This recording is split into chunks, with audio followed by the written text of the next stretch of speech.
Tous les établissements scolaires du pays, l'école des jeunes malvoyants de Draria à Alger s'apprête à accueillir elle aussi ses élèves répartis entre les cycles du primaire et du moyen, y compris les externes.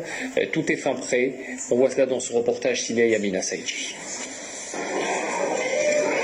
La rentrée est souvent synonyme de stress, particulièrement pour les élèves aux besoins spécifiques et à leurs parents. À l'école des non-voyants de Draria, les enseignants et le personnel administratif sont à pied d'œuvre pour garantir aux élèves une bonne prise en charge. La prise en charge des enfants handicapés visuels au niveau de cette école, c'est une prise en charge un peu spéciale par rapport aux autres écoles. C'est la prise en charge spécifique. On ne peut pas acheter ce matériel facilement parce que c'est un matériel importé. Il n'est pas disponible au niveau de notre pays. On a le même programme que l'éducation, sauf qu'il y a quelques détails, c'est-à-dire un livre scolaire adapté. On a aussi la tablette, le poisson, on a aussi le poisson pardon, on a la rivière, on a aussi la poisson, on appelle comme ça, la poisson, on a le baf, c'est-à-dire on base beaucoup plus sur les expressions. Un matériel didactique adapté aux non-voyants est disponible pour faciliter l'enseignement et l'apprentissage. Cet établissement spécialisé dispose également d'une classe spéciale pour les jeunes enfants souffrant de troubles du comportement tels que l'autisme ou même d'instabilité psychologique. Le travail se fait individuellement. Donc on essaie d'intégrer quelques-uns d'entre eux dans des classes supérieures, en première année, deuxième année, mais on a réussi. Alors une fois ils sont stables, ils arrivent à apprendre, ils ne dérangent pas les autres et tout. On les intègre quand même dans les autres classes. Et l'autre, voilà, on fait un travail vraiment de latéralité, de toucher, de l'autonomie surtout.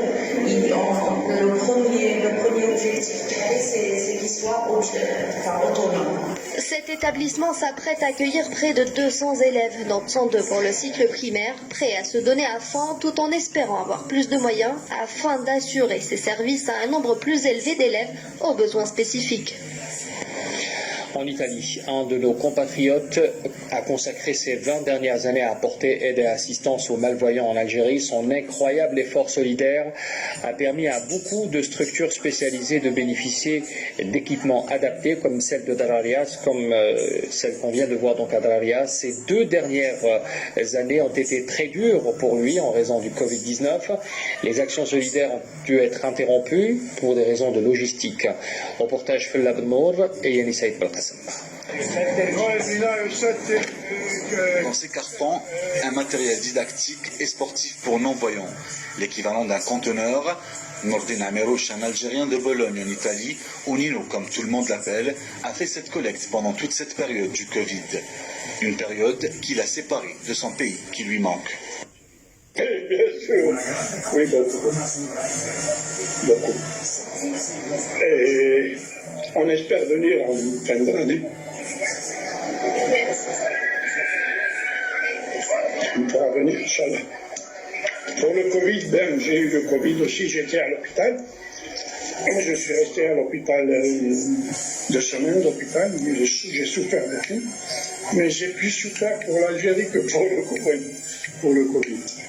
Résident en Italie depuis plus de 40 ans, Nordin crée l'association Cannes pour l'Afrique suite au décès de son père et sa rencontre avec un enfant non-voyant qui a changé le cours de sa vie. Il est présent en Algérie au moins 2 fois par an pour ramener des ballons sonores, tablettes, cannes, un matériel avec lequel il a sillonné les 4 coins de l'Algérie pour rendre ces personnes autonomes.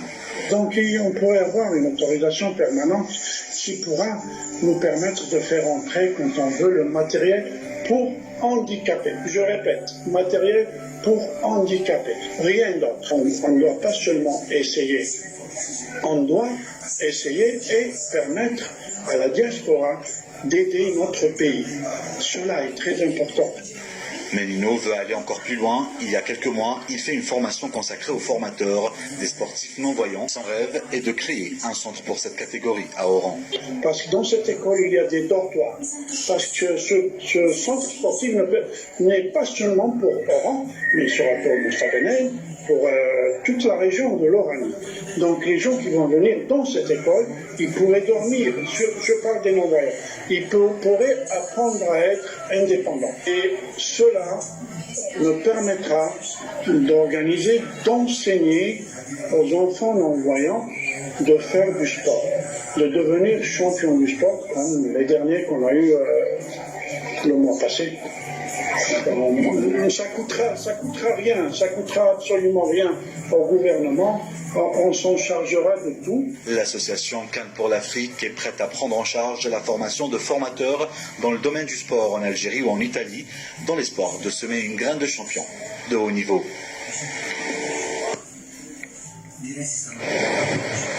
Météo Algérie émet un bulletin